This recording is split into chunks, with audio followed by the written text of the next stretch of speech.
Jangan lupa subscribe YouTube channel Metro TV News dan jangan lupa nyalakan notifikasinya. Pemirsa, pendaftaran calon presiden dan wakil presiden untuk Pilpres 2024 masih kurang lebih 15 bulan lagi, yaitu di bulan September tahun depan 2023. Namun perbincangan mengenai poros koalisi untuk mengusung capres dan cawapres sudah memanas. Para partai politik sudah mulai menjalin komunikasi dan juga menjajaki koalisi, bahkan sudah ada yang mendeklarasikan koalisinya. Benar sekali, Abdi. Dan untuk membahas dinamika koalisi partai koalisi akhir-akhir ini, kita sudah terhubung dengan pengamat politik yang juga Direktur Eksekutif Poltreking Indonesia, Hanta Yuda. Selamat pagi Mas Hanta, salam sehat. Selamat pagi Mas Hanta, salam sehat. Selamat pagi, salam sehat. Mas Hanta, yang paling hangat diperbincangkan dari Rakernas PDIP kemarin adalah soal Megawati yang kemudian marah. Kalau ada yang bermanuver main 2 kaki, 3 kaki keluar saja. Nah, masyarakat kemudian berasumsi yang paling mendekati kriteria tersebut salah satunya dan hadir di sana juga adalah Ganjar. Kalau menurut pandangan Anda, pada saat ada yang baper, yang bawa perasaan antara Ganjar ataupun orang lain yang mungkin masuk ke dalam kategori itu, apa yang mungkin terjadi dengan PDIP? Ya, memang di PDIP sedang cukup dinamis di internalnya karena terkait dengan disebutnya 2 nama capres yang sama-sama kuat di sana, dan realitasnya itu ya, meskipun apa yang disampaikan oleh Ibu Megawati itu buat semua, iya, tapi kan tidak mungkin juga seorang ketua umum atau Ibu Mega mengatakan mengirim pesan personal pada seseorang saja. Nah, tetapi realitasnya dalam dinamika politik, terutama di internal PD Perjuangan, ya ada 2 capres yang kuat, yaitu kuat dalam kandidasi ya, bukan elektabilitas, yaitu Mbak Puan Maharani sendiri, yang juga memiliki posisi struktur kekuasaan di PD Perjuangan cukup kuat sebagai putri mahkota di PDIP. Yang kedua, Ganjar Pranowo. Ganjar kekuatannya dari sisi peluang eleksi karena mendapatkan paling tidak elektabilitasnya cukup tinggi dan dinamika internal cukup kencang ya. Jadi meskipun tidak bisa spesifik ke Ganjar barangkali disebutkan, tapi pesan itu cukup kuat ya, ditujukan kepada semua, iya. Tapi yang paling cukup kuat ditujukan kepada Ganjar Pranowo, menurut saya juga sulit untuk tidak dikatakan demikian.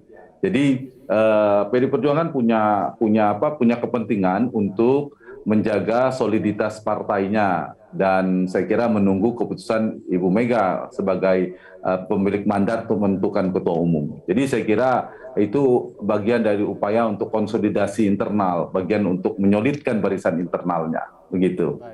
Baik Mas Hanta, tapi kalau misalkan ditelaah lebih dalam lagi, apakah pidato Ibu Mega tadi yang menegur kadernya, ini apakah menjadi sinyal bahwa PDIP ini akan single fighter begitu, tanpa adanya koalisi dengan partai lain? Karena kalau kita lihat saat ini PDIP sudah bisa memenuhi syarat untuk mengusung capres dan cawapres dengan syarat 20% presidensial threshold. Kalau kita lihat PDIP saat ini kurang lebih 22%.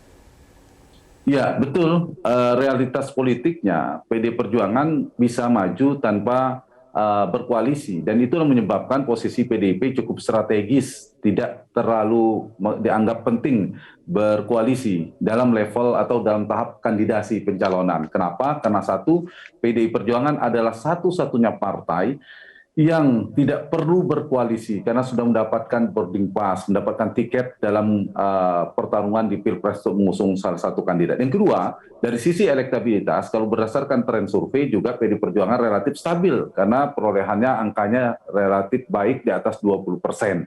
Yang ketiga, PD Perjuangan juga memiliki figur-figur yang cukup potensial yang bisa diandalkan. Tetapi sekaligus inilah komplikasi politiknya, menimbulkan dilema karena ada figur kuat dalam proses kandidasi, yaitu tadi yang saya katakan satu Puan Maharani, yang kedua ada Ganjar Pranowo. Nah, hal ini saya kira yang dinamis, 2 hal ya, komplikasinya dinamika. Tapi saya ingin menjawab pertanyaan tadi, tidak perlu koalisi, ya dalam kandidasi, dalam pencalonan, tetapi dalam memenangkan kandidat saya kira tidak cukup sendiri. Bicara Indonesia ini tidak cukup dengan 22% sekedar itu. Itu betul PD Perjuangan sudah lolos, tapi PD Perjuangan membutuhkan kawan koalisi. Bagaimana menjahit antara kekuatan nasionalis dan religius, bagaimana membangun komunikasi dengan partai-partai berbasis NU, Muhammadiyah, kelompok-kelompok Islam, bagaimana dengan kelompok partai-partai tengah juga yang nasionalis diperlukan. Itu pelajaran misalnya di pemilu Pilkada Jawa Barat, PDI Perjuangan tanpa berkoalisi itu juga mesin politiknya tidak bisa diandalkan selain faktor figur ya kalah.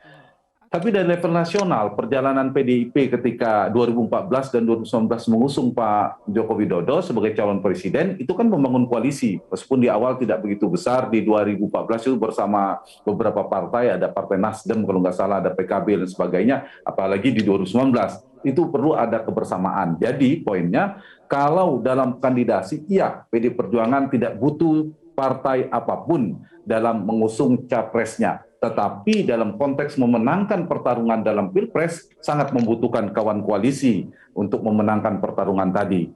Dalam konteks realitas kita, meskipun sistem presidensial, kita kan multi partai, sehingga realitas itu sulit dihindari. Begitu. Mas Hanta, bicara dua figur kuat yang Anda sebutkan di PDI ini, ada Ganjar dan juga ada Puan. Kalau kita bandingkan dari sudut pandang popularitas dan juga elektabilitas, Ganjar sudah pasti jauh lebih tinggi ketimbang Puan Maharani.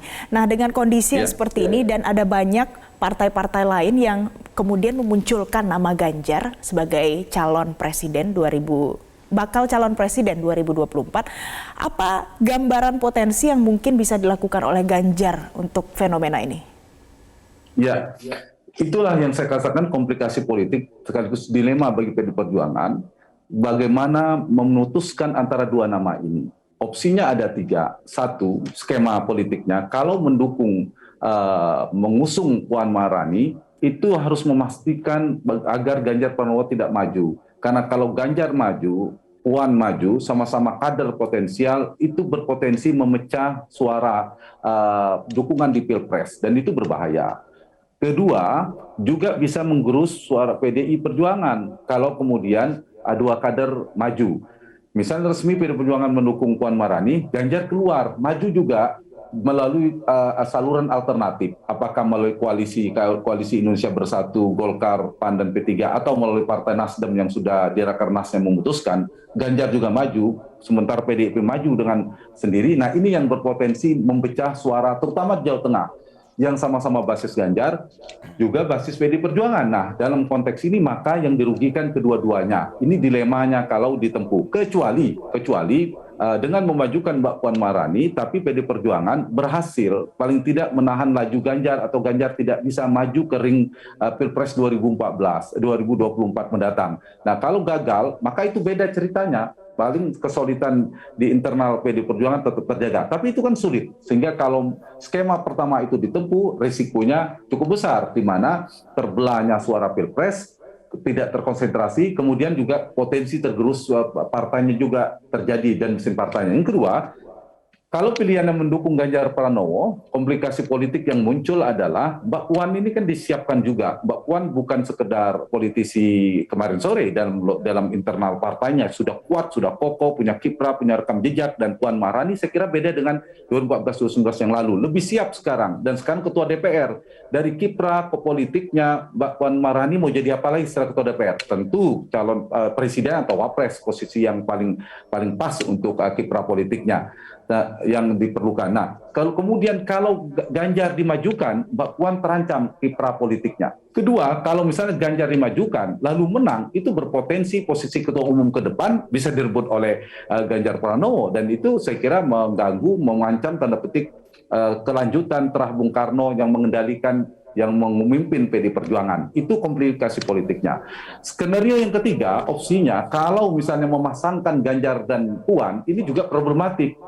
Karena keduanya berasal di partai yang sama, kedua berasal dari basis yang sama Jawa Tengah, kalau dipaksakan tanpa kerjasama dengan partai-partai lain, itu juga mengundang menjadi common enemy bagi partai-partai lain. Ini juga menyulitkan bagi PDI Perjuangan kalau membangun koalisi di luarnya. Untuk Indonesia harus dibangun bersama, harus ada kelompok Islamisnya atau religius selain kelompok nasionalis. Nah, ini juga menjadi pertimbangan. Nah, dilema inilah yang ditempuh, yang sedang dihadapi oleh PDI Perjuangan. Bagaimana bisa memajukan Puan Maharani yang sudah lebih siap misalnya dalam proses kandidasi, tetapi di saat yang sama harus berhasil menahan lajunya Ganjar Pranowo. Dan itu sulit. Kalau itu bisa dilakukan, Ganjar bisa dilepas sejak awal. Tapi realitasnya pintu koalisi kita ini sudah terbentuk. Ada PD Perjuangan 22%, tapi sudah mengerucut. Kalau kita telaah koalisinya, sudah ada koalisi Indonesia Bersatu yang terdiri dari Partai Golkar, PAN, dan P3 itu sudah 24%. Nah, ini bisa jadi perahu alternatif Ganjar Pranowo. Nah, ini yang saya kira yang bisa